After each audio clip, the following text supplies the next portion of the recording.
And now, to give you the insights and know-how to ensure that you have great meetings tomorrow, we turn to NAIFA's advocacy experts. I'm pleased to introduce NAIFA's government relations team, Diane Boyle, Judy Carsrud, and Mike Hedge, joined by our amazing consultants with Danny Kehoe, Scott Sender, and Pat Raffanello. I'm so excited that you guys are here, and I'm really not the only one. Before you come, we actually do a little prep work with some of the folks that we work with on the Hill. I send out an email and say, hey, our guys are coming in town. It reads something like this. Hi, Scott. Just wanted to send you a friendly reminder. NAIFA members are going to be in town on Wednesday. They're representing all 50 states, and if you don't have constituents in your office, you'll likely run into them in the hall. This is what we're talking about, blah, blah, blah, blah, blah. Almost immediately, I get a response back, and it was one of my favorites. And it's from an office, and they said, we definitely want to schedule this meeting. Will we have constituents? And I thought, I love that response. And I went, calm down. NAIFA has constituents in every congressional district. And we did, and we were able to schedule that meeting, and the Hill is excited to see you and wants to meet with you as much as we do and shares our excitement. Judy's going to run through in a little bit our talking points for tomorrow so that you're comfortable with what we're going to be sharing in those offices. And after that, we had asked a number of you to share with us, what did you want the panel to talk about? We often talk about what we're going to say on the Hill. We talk about some of the issues that we see coming down the pike. But what we wanted to do was really make sure that we were addressing some of the issues that were on your mind. So I have those questions. I'll pose those to the panel after Judy gets through the talking points for tomorrow, because for those of you who weren't first-timers, you've met this panel, and as my grandfather would say, there's not one of us sitting up here that hasn't been vaccinated by the phonograph needle. So we can go on and on and on. So with that, I'm sorry, Judy. You're on. Ta-da. Tell us what to say tomorrow. Ta-da. So this is where things get a little bit tricky. We have, the timing could not be more perfect. We have a couple of retirement bills in the House and in the Senate that are likely to be voted on by the end of the month. And the big picture story is you're going to ask your members of Congress to vote yes. It's a complicated bill. It's got a lot of provisions. And so we're going to try at first just to shrink it down to what your talking points will be. And then the panel during the discussion actually, I think, will fill in some of the blanks if you haven't been reading the Gov Talk and following this for years. So the talking points. First of all, you're going to introduce yourselves. You heard Susan Neely say it's important to tell a story, and you heard Kevin say NAIFA is Main Street, not Wall Street. Those are two of our top messages as you're introducing yourselves and you're explaining who NAIFA is, what we do, why we're an association, what our goals are. And then, again, tell a story, a think life happens kind of story. Susan sort of hinted at it, but something that is moving and memorable. You've all heard me say be memorable in a good way. Telling a story that paints the picture of what it is that you do for clients, your first death claim, any of those sort of understanding kinds of stories. And in your state caucuses, you'll talk about the different stories that you each have and which will be presented in which of the offices. But it's a way for them to put a face with the business, because otherwise it's just an industry, and that's not as helpful in being influential. So a good story helps.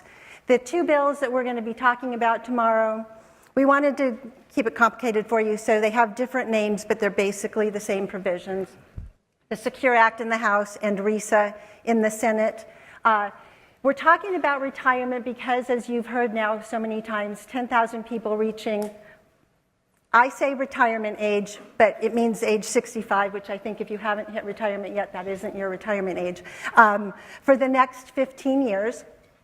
And it's important that private sector retirement plans, employer-sponsored plans, be enhanced and encouraged by legislature, because that's the best way of getting a secure retirement for these baby boomers and the generations to follow. In the House, we're going to be asking them to vote yes for the Secure Act. It has 22 provisions that are related to retirement. We're not going to talk about all of them. You're not going to talk about all of them. There are some materials in the handouts that you can look at and think about which of the provisions you want to mention in the meetings, because you'll have precious little time to do that. The open multiple employer plan corrections would allow employers, small employers in particular, to join a plan with other employees for which they don't have a common business purpose or nexus, which is a current requirement, and where they wouldn't be penalized or their plans disqualified if one company messes up. That will allow lots of small businesses who currently don't want to go to the trouble, administrative burden, and costs of putting in a plan to offer a plan for their employees. And the statistics are remarkable in terms of the number of participants in plans if the employer sponsors the plan. So we want more employers sponsoring the plan. Open multiple employer plans are an avenue. There's a provision in the bill that would require that account statements show at least once a year what the bucket of money would equate to in the way of a monthly lifetime income. And that's a planning tool. So when someone thinks, wow, I have a whole bunch of money in my plan, I'm doing great, and you show them a statement that says that generates $115 a month, they know they're not saving enough. So just a tool that helps people plan sufficiently. There are a couple of tax credits for starting plans and for offering auto enrollment in plans. Who doesn't love a tax credit? They're small, but they're still cool. And then there are a couple of things that will make it much easier for employers to put annuities in their plan lineups. One, employers won't have to attest to the future solvency of the insurance company, and I'm pretty sure no ABC company wants that responsibility. And the second is to be able to take the annuity as an in-kind transfer out of a plan at the time that you leave. So that portability requirement and the safe harbor for employers are things that you could talk about in the meeting tomorrow. Again, that's a few of the 22. Very similar legislation in the Senate called RISA. You have all heard about RISA. There are a couple of differences which the House and the Senate will have to work out, but we're thinking that the House may put this on the floor to vote as soon as the end of the month. And Danny, I think, along with others, will talk a bit about what that process has been and what to expect. So we're talking retirement tomorrow.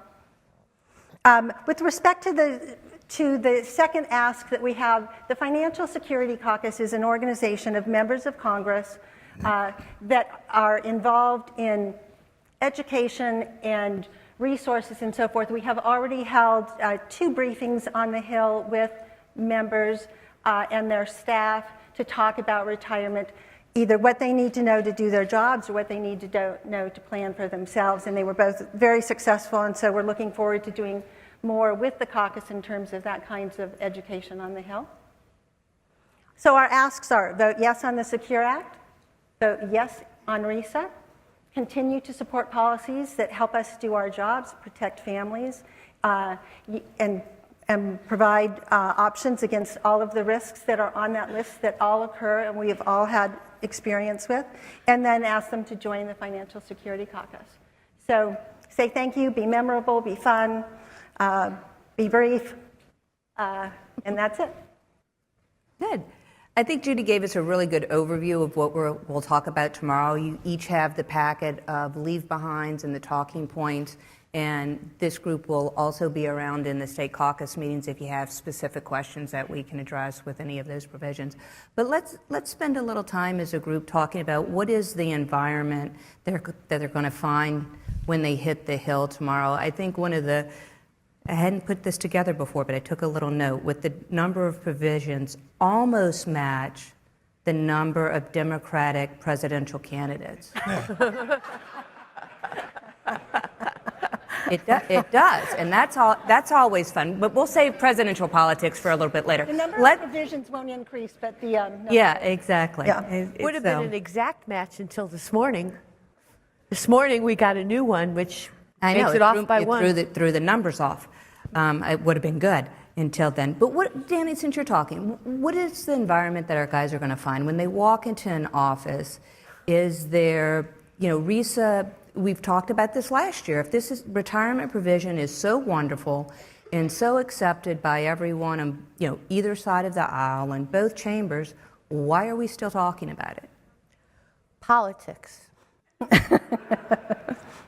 First of all, the odds are very high that the people that you talk to tomorrow, whether it be a member or the member staffer, will give you no hint of the undercurrent of bitter partisanship that pervades Capitol Hill. Those of us who live it and breathe it 24/7 have far too much exposure to it, and it's coloring everything.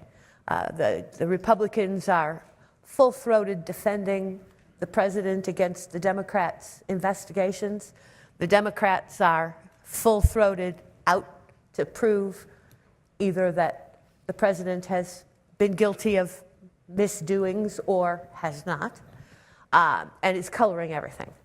It will be very obvious in the tax writing committees where there's a pending demand by the chairman of the Ways and Means Committee to look at the president's tax returns, which the president is refusing and has instructed the Treasury Department to refuse despite subpoenas. Their expectation is to go to court. You hear about this on your nightly news every day.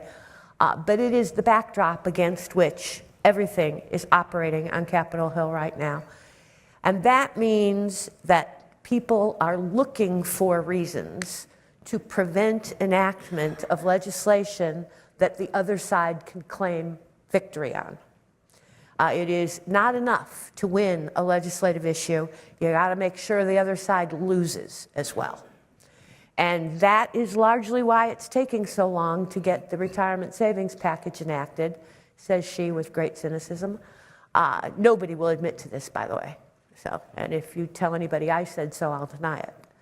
But they'll know anyway. That's probably true. In any event, right now the current hang-up is a provision having to do with tax-favored education account money being able to be used to pay for homeschooling expenses. That has a whole lot to do with retirement. There's a lot of widespread bipartisan support for what is now the Secure Act in the House. It used to be RISA, but nobody in the House is going to recognize it as RISA. You got to call it the Secure Act in the House. But there's this enormous dispute going on over whether or not to include a provision that would allow homeschooling expenses to be paid out of 529 accounts. There have been a number of compromises offered. Those compromises have been tentatively agreed to by both the Republicans and the Democrats at Ways and Means, but various political factions in both caucuses have put the kibosh on everything so far. So we're hopeful that some kind of a resolution will be reached. We're hoping by the end of the week to get to the floor by next week, which is, for congressional purposes, the end of the month. It may look like May 20th to you, but they're going on recess for Memorial Day the following week, so next week is the end of the month. So that's the backdrop against which we're working, and our message must be, pass the bill. Work out whatever your problems are, pass the bill. It's not a partisan issue. People retire whether they're Republicans or Democrats. I'd like to add to that. There is another environmental issue here within the political body. We have an awful lot of new members of Congress, a lot more new Democratic members than Republican members, but it's something like 100. 107 in the House. Like I said, something like 100. We have 107 new members. How many of them are Democrats? A bunch. 80. Actually, too many.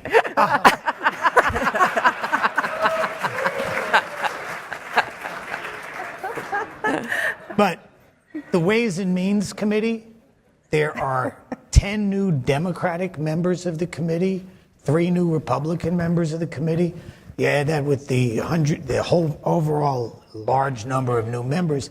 A lot of these issues are new to these people. They just have not heard them before. And also remember, this was a very interesting election in 2018. We had members, people elected who had never served in an elected office before. Actually, a significant number, more than 10, under 20. But that tells you that they're not used to the legislative process. They're not familiar with the issues. So you're coming here today and explaining it to them in a way that matters to your clients, their constituents, is going to be extraordinarily valuable.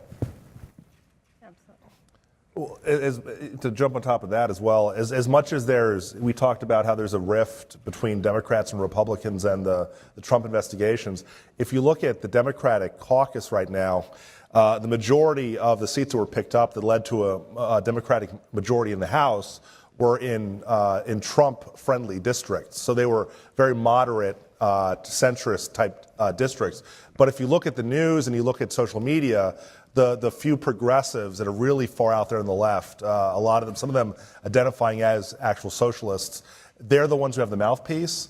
And so what you're seeing with the Democrats being in leadership for the first time in almost a decade, what you're seeing is a lot of infighting, where it's almost like the Tea Party Freedom Caucus was for the Republicans with Speaker Boehner and to a lesser degree Speaker Ryan. You're seeing this in the Democratic side now, where you have Democrats that are publicly attacking each other frequently and threatening to primary more moderate Democrats. And it's really caused a lot of upset within the caucus itself. And as Pat was saying, a lot of that's new membership, but it's obvious. And I would say that whereas the Republicans are not really attacking Democrats right now politically, they're kind of on the defensive with the Trump issue, but Democrats, they're causing each other more issues than Republicans are, and that's definitely upset a little bit of the balance of power, the reality of what the caucus is, and the perception through national media and public sentiment what the caucus is. Some are calling that the herbal Tea Party phenomenon. Well, He's been waiting all morning for that. All morning. It's true. Awesome. Well, it's fascinating because you have these new members that are coming in and they're not taking PAC money at all. I mean, they don't want any kind of PAC contributions. That's and then not true. Well, it is to a degree. A degree. But then you have like long-term standing Democrats who've always taken PAC contributions and are considering phasing them out themselves because of a pressure to kind of be a purist. And it's an interesting dynamic. It's different. Very different. Mike is telling you good information. All I'm saying is that many of those members who won't take PAC money are taking money from executives of the companies that have PACs or lobbyists, or from leadership PACs, which other Democratic members have taken PAC money and are redistributing it. But redistribution, Democrats, kind of goes together. It all no works out. partisanship. So None. on some of the other topics that were suggested,